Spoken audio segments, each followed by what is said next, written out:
The best National Association for Business Economics meetings in years. Just a terrific lineup down there. Someone like Diane Swank, hugely involved with NABE, and of course Michael McKee in attendance with his important interview with Susan Collins there, the Treasury Secretary, amid this bank crisis. One of the great joys here is I really don't know who's coming on the show. There's this immense faith that our bookers always get the best people, and there's sort of like a back and forth. But, you know, the surprise, Lisa, of Jim Bianco walking in the room was pretty cool. I mean, I did not expect this.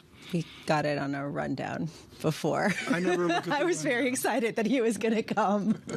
I never look at the rundown as well. This is what's going on in New York, and this is why Bianco of Chicago is in New York in an hour with Urian Timmer of Fidelity, who's outstanding on charts. He will be ensconced in front of 1,200 college kids. For those of you, it's a closed entry. You can't just show up, but it is spectacular. Here I was yesterday with 4 esteemed economists in front of 1,200 smart college kids asking Quinnipiac College, this is their baby up in Connecticut, and a major shout out to all at Quinnipiac College is Jim Bianco will be in a room full of silence. Why is that?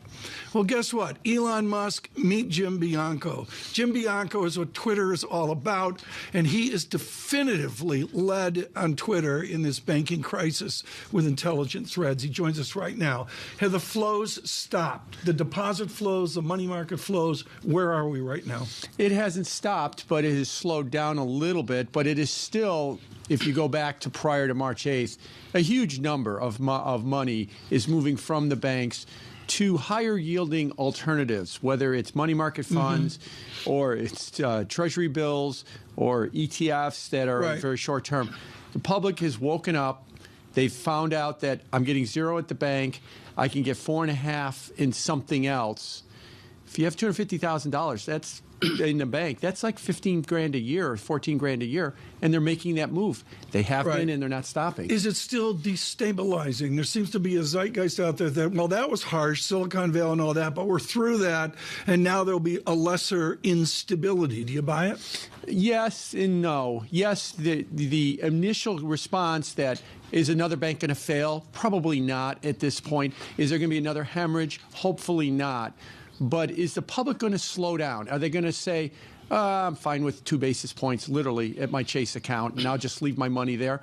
No, they're not going to do that either. So the flow, I think, away from the low-yielding bank deposits to high-yielding alternatives will continue, and that will continue to pressure banks as they struggle to understand their deposit base. So let's talk about those money market funds, which reached $5.2 trillion. This is the latest data from ICI that came out on Wednesday. We have seen it increase at an astronomical pace over the past 2 weeks, with $100 billion alone. Over the past 4 weeks, more than $300 billion of inflows, which is taking us back to the pandemic era.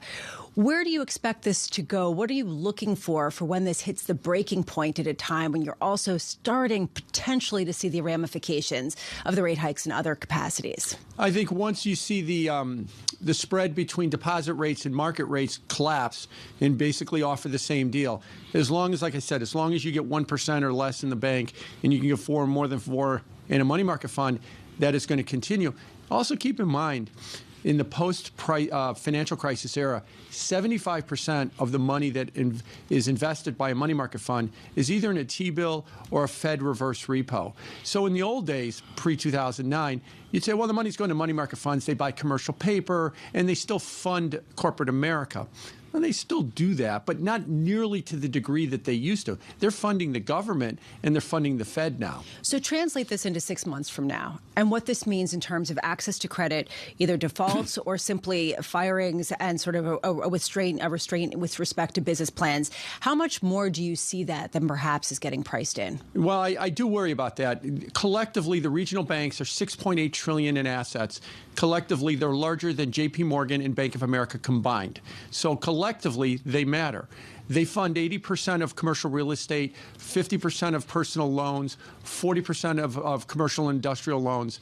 If they've lost visibility on their deposit base and they don't know what's driving their depositors, and their depositors are leaving and going somewhere else, they're going to pull back on their lending. A quick point. When we talk about banks, I always like to ask people, what do you think a bank is? And most people would say it's a warehouse where I keep my money and I get an interest rate. Okay, that is the definition of a bank. But for regulators and bankers and everybody else, it's a credit intermediation. It's a way to get a loan. It's a way to extend a business. And if the warehouse of money is going somewhere else, that lending action is going to really change. We're seeing that in the price of bank stocks. Where are we not seeing this priced in? Well, the thing about bank stocks is there's two things about them. Are they pricing in potential more defaults or to failure? Or what I think they're pricing in is a squeeze of their margins because they're going to have to raise deposit rates and their profitability is going to be under pressure. That's why the bank stocks have not really recovered because there's a worry that in order to get past this problem, they have to start making less money. Let's bring it back to the Fed. Economic data here in 7 minutes. Michael McKee will join us with that. Jim Bianco, the Fed here, and we had no landing, this landing, O'Hare landing, whatever the landing is. What's the efficacy of a pause right now? Or as I mentioned earlier in the show, how about 3 pauses? Pause, just to wait to get to July to see where we are. Is a pause a good thing? If we continue to have a credit crisis or credit problem, yes.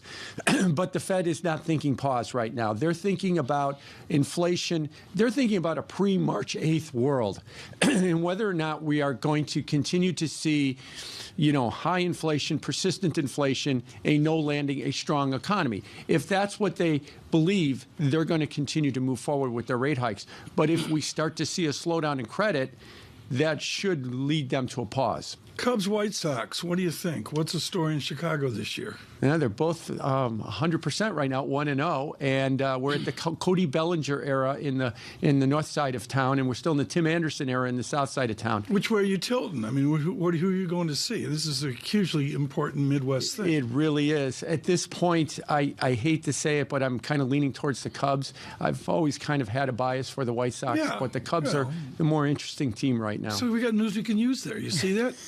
South side, let's go. Jim Bianco, thank you. And Jim, congratulations on being definitive on Twitter. I mean, if Elon Musk needs to know anything about the communicative thrust in the crisis of Twitter, there's other people out there as well, but Bianco's doing these threads. You can just feel all of Twitter just stops and goes, oh, God, another Bianco thread. I got to read it. It's a continuation of the amazing notes and the amazing reports that he's put out for decades. And I will say, and I've always enjoyed reading them, but what he was talking about there, parsing both the credit impulse of some of these smaller banks with how the Fed responds, it is an incredibly difficult moment, especially because what you see is market pricing in one response and then potentially having to come out, jar them at a time when we're seeing unprecedented volatility in some of the short end rates. The mathematician Clifford Asness sends his greetings. He's out here on Twitter going back and forth with what Bianco's saying. I mean, it's when you get Jim Bianco and Cliff Asness talking about what we're doing. That's pretty cool. 30 seconds, We're up Jim. to 42 viewers. 30 seconds, Jim. Do you think that the Fed can avoid cutting rates by the end of this year based on the market kind of pushing them that direction?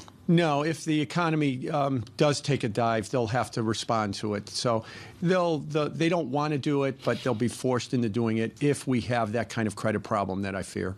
Jim, PC deflator here in 6 minutes. You got a view?